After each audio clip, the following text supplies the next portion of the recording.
خاص فضل و کرم سے، اس کی مہربانیوں سے آج ہم نے 25واں پارہ قاری صاحب نے پڑھا مکمل، اور آج ہم نے سنا۔ اور یہ خوش قسمتی ہے ہماری کہ اللہ تعالی نے اس مبارک رات، یعنی طاق رات، پہلی طاق رات رمضان المبارک کی، ہو سکتا ہے کہ یہ لیلۃ القدر ہو، نصیب ہوئی۔ اللہ تعالیٰ کا لاکھ لاکھ شکر ہے۔ اور آج ہی اللہ تعالیٰ کے مہمان اس کے گھر میں انہوں نے پڑاؤ ڈال دیا۔ آج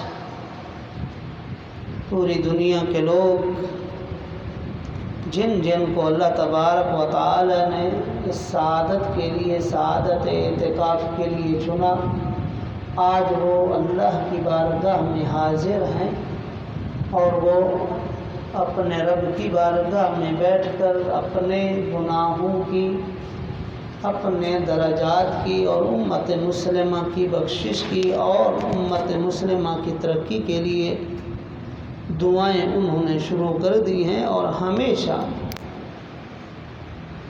کہ جب کوئی مہمان کسی کے در پہ آتا ہے تو حکم یہ ہے، حدیث مبارکہ میں ہے، من کان یؤمن باللہ والیوم الآخر فلیکرم ضیفہ، کہ جو اللہ اور آخرت پر یقین رکھتے ہیں تو انہیں چاہیے کہ وہ اپنے مہمان کی قدر کریں، اپنے مہمان کی عزت کریں، اپنے مہمان کا اچھا خیال رکھیں۔ تو یہ کرم ہے، مالک کا احسان ہے کہ آج جس مالک نے ہم سب کو یہ حکم دیا اپنے حبیب کے ذریعے کہ اپنے مہمانوں کی قدر کیا کرو، تو آج اسی کے مہمان بن گئے سب۔ تو انشاءاللہ وہ اپنے ان مہمانوں کو انشاءاللہ مالا مال کر کے بھیجیں گے۔ معزز سامعین، آج قاری صاحب نے سورہ زخرف بھی پڑھی، ان کی آیت نمبر 67 سے اگر ہم 66 سے شروع کریں، اس کے اندر قیامت کے دن کے بارے میں اللہ تبارک و تعالی نے فرمایا ہے،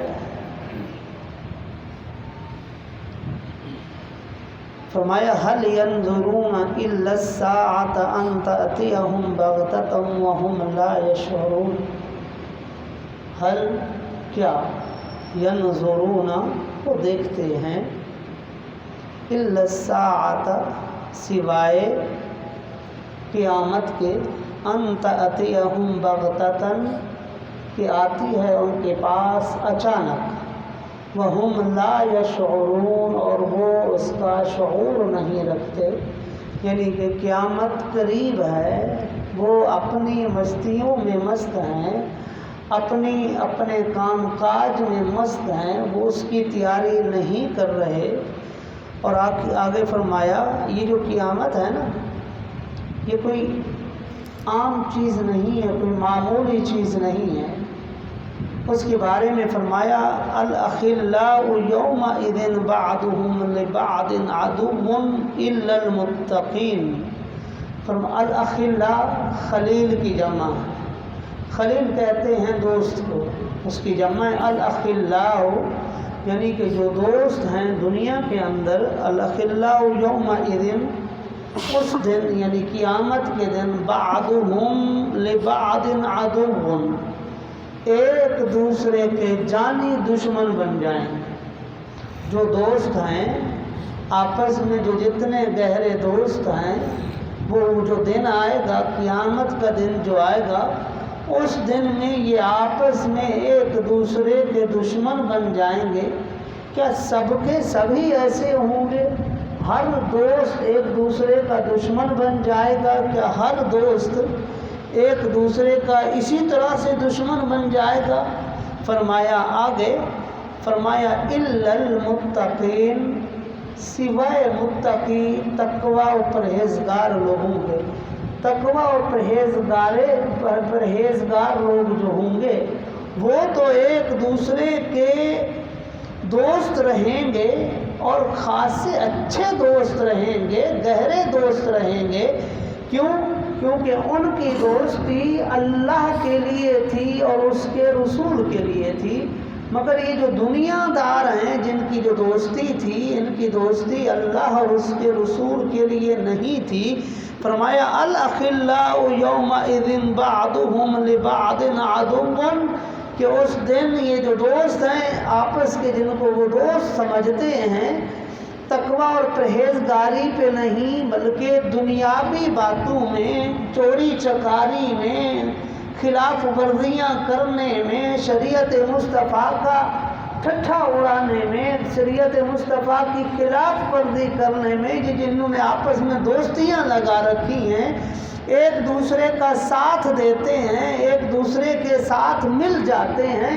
فرمایا یہ جو دن آ رہا ہے یہ ان کے لیے بہت بھاری دن ہے، اس لیے کہ یہی دوست ہوں گے جو ایک دوسرے کا آپ ٹھٹھا اڑا رہے ہیں مل کر، کہ جو آپس میں دوستیاں نبھاتے ہوئے شریعت کے خلاف جاتے ہیں، شریعت کے کہنا نہیں مانتے، مصطفیٰ کریم علیہ السلام کی لائی ہوئی شریعت پر عمل نہیں کرتے، رب کے قرآن کو پڑھتے نہیں ہیں، اس کو سمجھ کر زندگی گزارتے نہیں ہیں۔ یہ جو آخرت کا جو دن آ رہا ہے، کب؟ قیامت کا دن۔ یہ جو دن ہے بڑا مشکل دن ہے ان لوگوں کے لیے، کیونکہ یہ ایک دوسرے کے ایسے دشمن ہو جائیں گے کہ وہ ایک دوسرے کو پہچانیں گے نہیں، ایک دوسرے کے اپنے گناہ۔ ایک دشمن کسے کہتے ہیں؟ دشمن ہمیشہ کیا کام کرتا ہے؟ دشمن ہمیشہ دوسرے دشمن پر وار کرتا ہے، ہمیشہ اس کو گرانے کی کوشش میں لگا رہتا ہے، ہمیشہ اس کی ترقی کو روکنے کا کام کرتا ہے۔ فرمایا قیامت کے دن یہ جو آپس میں دوست ہیں دنیا دار، یہ بھی اسی طرح سے ہوں گے، یہ ایک دوسرے کو کھینچیں گے۔ کس طرح سے؟ ایک دوسرے کے اوپر الزام لگائیں گے، مالک و مولا، خالق کائنات، اے ہمارے رب، مجھے تو یہ بہکاتا رہا ہے، یہ مجھے لے کے جاتا رہا، میں تو نہیں جاتا تھا، میں تو اس کام والا نہیں تھا، مگر یہ بہکاتا لے جاتا تھا۔ وہ کہے گا نہیں مالک، یہ جھوٹ بولتا ہے، یہ جھوٹ بول رہا ہے، ایسا نہیں ہے، یہ خود جاتا تھا، بلکہ مجھے بھی ہر ایک کی کوشش، وہاں پہ جس طرح سے لڑائی میں کیا ہوتا ہے ایک دوسرے کو پچھاڑا جاتا ہے، بالکل اسی طرح سے یہ بھی قیامت کے دن ایک دوسرے کو پچھاڑنے میں لگے ہوئے ہوں گے، ایک دوسرے کو ناکام کرنے میں لگے رہیں گے۔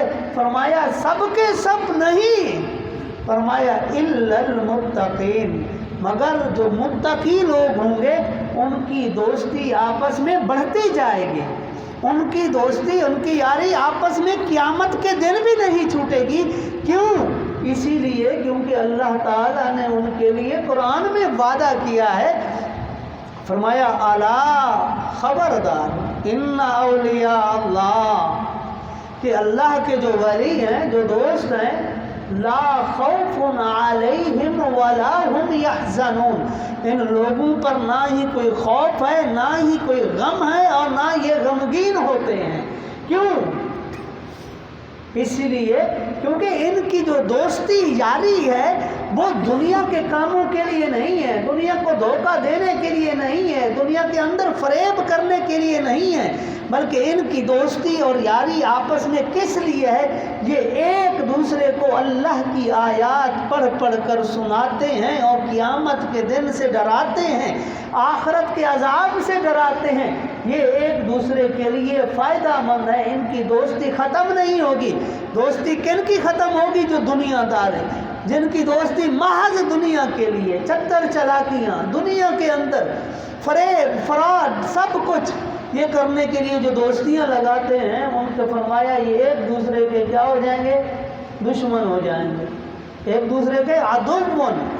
یہاں پہ لفظ عدو آیا، عدو کہتے ہیں دشمن کو، اسی لفظ کو اللہ تعالیٰ نے مومن کے لیے، انسان کو کیا کہا؟ خبردار،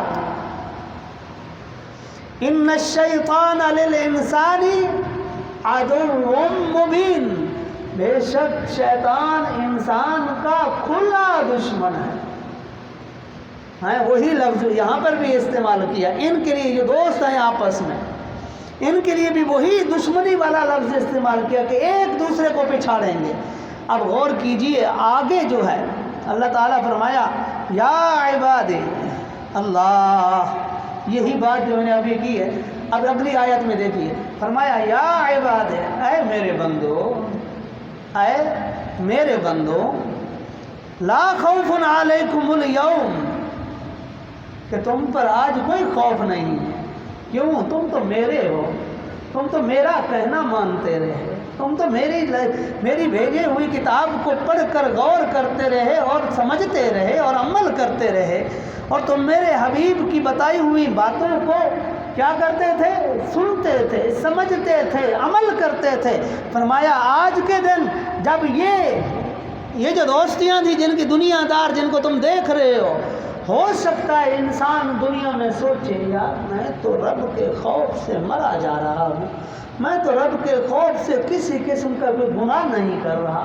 دیکھو یہ آپس میں ان کی دوستیاں، دیکھے کبھی کوئی کس طرح کی دوستی، کسی کی کس طرح کی دوستی، کسی کی دوستی ہے کہ ملک تباہ کر دو کھا جاؤ، کسی کی دوستی ہے کہ نہیں فلاں صوبے کو کھا جاؤ، فلاں علاقے کا بجٹ کھا جاؤ، سب کچھ کھا جاؤ۔ دنیا کے لوگ وہ متقی دو لوگ دیکھتے ہیں، غریب وہ جو شریعت پر عمل کرنے والے وہ دیکھتے ہیں، وہ کیا کہتے ہیں؟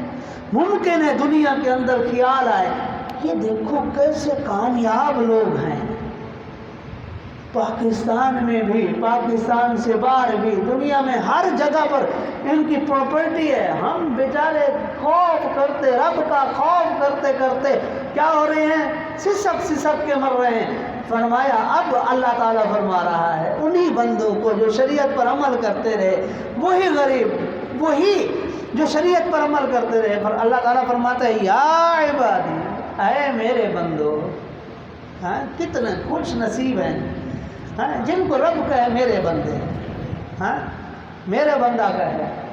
یہاں پر بندہ کہہ دینا، عبد کہہ دینا کوئی عام بات نہیں ہے۔ اللہ تعالیٰ نے جب اپنے پیارے حبیب صلی اللہ علیہ وآلہ وسلم کو دنیا کا سب سے بڑا اعزاز بخشا، دنیا کا سب سے بڑا اعزاز بخشا، بندے کے لیے سب سے بڑا اعزاز کیا ہے؟ کہ وہ اپنے مالک، اپنے خالق کو بغیر حجاب کے دیکھے۔ سب سے بڑا اعزاز ہے ایک بندے کے لیے۔ اور سیدنا موسیٰ علیہ السلام کہتے رہے رب ارنی انظر الیک، مالک کرم فرما میں تجھے دیکھنا چاہتا ہوں، تیرا کلیم ہوں، تو مجھ سے کلام کرتا ہے، میں تجھے دیکھنا چاہتا ہوں، اشتیاق ہے، میرے دل کی چاہت ہے، میرے دل کی کوک ہے، تو میری اس کوک کو سن لے، تو مجھے اپنا دیدار کرا۔ اللہ تعالیٰ کیا فرماتا ہے؟ لن ترانی، موسیٰ تو نہیں دیکھ سکتا، موسیٰ تو نہیں دیکھ سکتا۔ حضرت موسیٰ علیہ السلام چاہت کر رہے ہیں، کہتے مالک مجھے دکھا، میں تیرے کلام سنتا ہوں، تیری آواز سنتا ہوں، کبھی بادل سے آواز آتی ہے، کبھی پہاڑ کے پیچھے سے آتی ہے، کبھی اس درخت کے پیچھے سے آتی ہے، کبھی آگ جلتی ہے اس میں تیری آواز آتی ہے، میں تیری آواز سن سن کر تیرا ایسا عاشق ہو گیا ہوں۔ مالک رب ارنی انظر الیک، مالک کرم فرما مجھے اپنا آپ دکھا۔ میرا رب کیا فرماتا ہے؟ لن ترانی، موسیٰ تو نہیں دیکھ سکتا۔ یہ نہیں فرمایا کہ کوئی نہیں دیکھ سکتا، نہیں، فرمایا موسیٰ تو نہیں دیکھ سکتا،